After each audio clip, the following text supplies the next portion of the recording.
आमच्याकडे नाशिकला होळीच्या दिवशी असतात पुरणपोळ्या आणि दुसऱ्या दिवशी वीर असतात, म्हणजे आपले जे पूर्वज असतात त्यांचे टाक बनवलेले ते नाचवत नाचवत गंगेवर जातात. तर त्या दिवशी पण गोड जेवण असतं. तर आज पुरणपोळी खाल्ल्यावर उद्या श्रीखंड किंवा बासुंदी असं असतं. तर आज आपण ही शाही बासुंदी बनवलेली आहे आणि हिचा रंग आणि टेक्स्चर बघा किती छान आलेलं आहे आणि अगदी घरातल्या साहित्यात अजूनही गरम आहे, पण फ्रीजमध्ये ठेवल्यावर एकदम घट्ट होते आणि खूप छान लागते ही बासुंदी. तर तुम्ही नक्की बनवून बघा ही बासुंदी. तर नमस्कार, मी अनिता केदार रेसिपीज मराठीमध्ये तुमचं मनापासून स्वागत आहे. तर या होळीला किंवा गुढीपाडव्याला या पद्धतीने नक्की अशी बासुंदी बनवून बघा आणि तुमचे मला रिप्लाय कळवा. आता होळी झाल्यावर पाडवा पण लवकरच येईल, तर त्यामुळे तुम्ही अशी बासुंदी नक्की बनवा. व्हिडिओला लाईक करा, आपल्या मित्रमैत्रिणींना शेअर करा. तर चला बघूया अगदी ही 10 मिनिटाच्या आत बासुंदी कशी तयार होते ते. एकदम टेस्टी अशी शाही बासुंदी आणि ती झटपट बनवण्यासाठी मी इथं घेतलंय फुल क्रीम दूध 1 लिटर आणि म्हशीचं दूध आहे हे आता काढून घेते.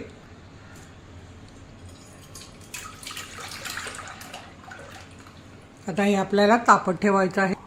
आता इथे बासुंदी छान घट्ट होण्यासाठी, चवदार होण्यासाठी एक 15-20 काजू आणि 15-20 बदाम घेतलेले आणि याची एकदम छान अशी बारीक पावडर बनवून घ्यायची. मिक्सर आपल्याला बंद चालू केला म्हणजे छान पावडर होईल एकसारखी.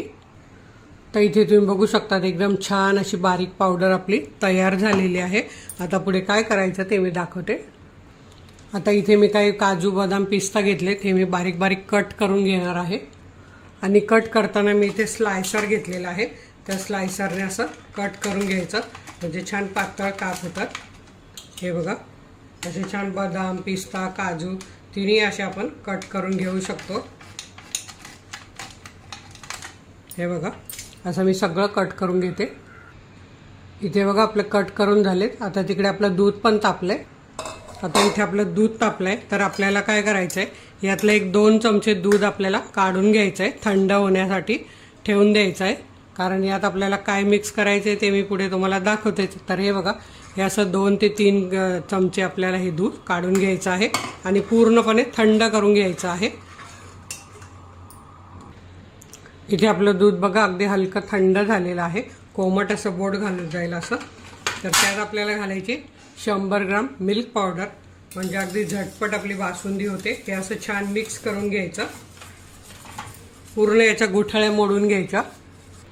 ही दुधाची पावडर मिक्स झाल्यावर यातच आपल्याला काजू बदामाची पावडर पण घालून छान मिक्स करून घ्यायचं आहे, म्हणजे छान मिक्स होतं ते आपल्या दुधात आणि मग बासुंदी अगदी झटपट होते. त्यामुळे हे आधी असं थंड दुधात करून घेतलं तर हे बघा किती झटपट मिक्स होतं. आता हे आपल्याला दुधात घालून घ्यायचं आहे. आता आपलं हे जे दूध बारीक गॅसवर चालू आहे त्यात आपल्याला हे सगळं मिश्रण घालून घ्यायचं आहे.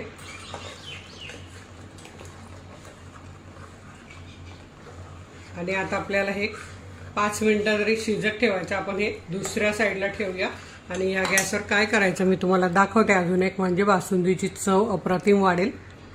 आणि हे मी छान जाड बुडाचं घेतलेलं आहे, त्यामुळे हे अजिबात लागत नाही आहे खाली, तरी पण मधून मधून हलवायचं आहे. हे बघा आता आपल्याला दुसरी कढाई ठेवायची आहे. आता मी इथे कढाई ठेवली आहे, त्यात घालायची आपल्याला 1/4 कप साखर आणि ही साखर अशीच पसरवून ठेवायची आणि हिला आपल्याला कॅरमलाइज करून घ्यायचं आहे. लगेच हलवायची नाही, खालून जशी जशी ती वितळेल. याच्यात काही घालायचं नाही, तूप नाही तेल नाही काहीच नाही, फक्त साखर घालायची आहे आणि ती कॅरमलाइज करून घ्यायची आहे.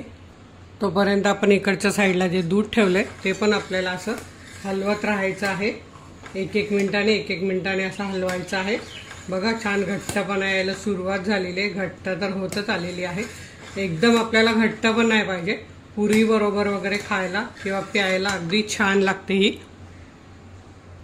आणि तुम्हाला जर बासुंदी कमी गोड हवी असेल तर तुम्ही 100 ग्राम घाला, पण माझ्याकडे मीडियम गोड लागते त्यामुळे मी 150 ग्राम म्हणजे पाऊण वाटी साखर घेतलेली आहे. 1/4 कप जो आपला 250 ml चा कप असतो तो 1/4 कप. साखरेचा गॅस बारीक ठेवायचा आणि इथे तुम्हाला रंग दिसत असेल तर रंग बदलायला, साखर विरघळायला सुरुवात झाली. तर आता आपल्याला असे हलवून घ्यायचे, आधीच हलवायचे नाही. हे बघा अशी साखर कॅरमलाइज करायची आपल्याला. तर आता ही पूर्ण साखर आपल्याला विरघळवून घ्यायची आहे अशीच.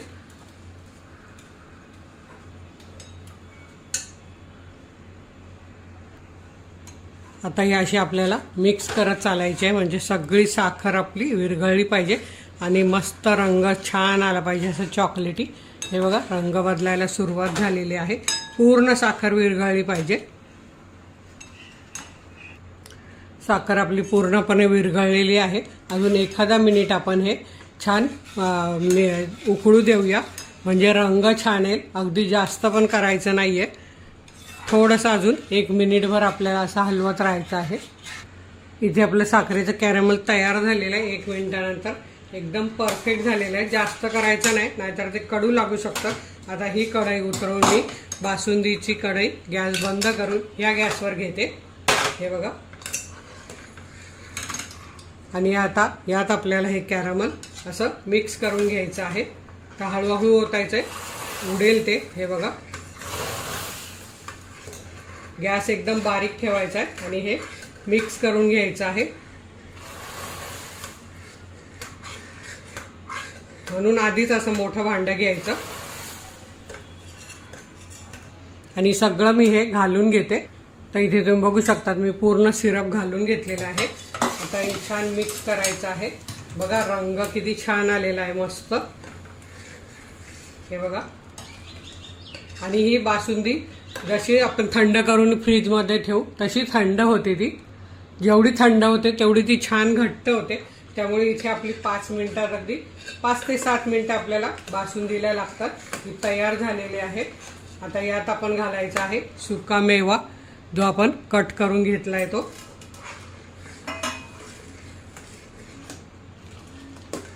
आणि यात आपल्याला घालायचं आहे जायफळ किसून.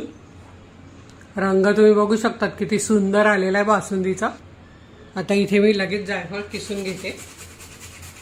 जायफळाने चव एकदम छान लागते आणि लगेच किसल्यामुळे जायफळाचा सुगंध पण छान येतो आणि बासुंदी एक वेगळीच मस्त लागते. तर इथे आपली बासुंदी तयार आहे. मस्त फ्रीजमध्ये ठेवा. आज खा किंवा उद्या खा, जेव्हा बनवाल तेव्हा. निदान 3-4 तास तरी फ्रीजमध्ये ठेवा आणि मस्त थंड थंड बासुंदी खायला घ्या. खूप छान लागते. तर तुम्ही सुद्धा ही बासुंदी नक्की बनवून बघा. व्हिडिओला लाईक करा, आपल्या मित्रमैत्रिणींना शेअर करा. तर वेळात वेळ काढून व्हिडिओ बघितल्याबद्दल तुमच्या मनापासून धन्यवाद. अशाच माझ्या छान छान रेसिपी बघा, बनवा, खा आणि हेल्दी राहा. धन्यवाद.